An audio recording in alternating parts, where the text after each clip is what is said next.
ümmeti, Perverdigar ümmeti, Muhammed'nin ümmeti.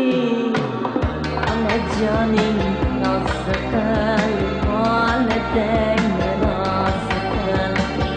Anacanin nazlı kal, validen razı kal. Üzme ana rayını, naçt bilgin cayını. Üzme ana rayını, naçt bilgin cayını. Joy namaz kıl payını, anacanin nazlı kıl, validen razı kıl.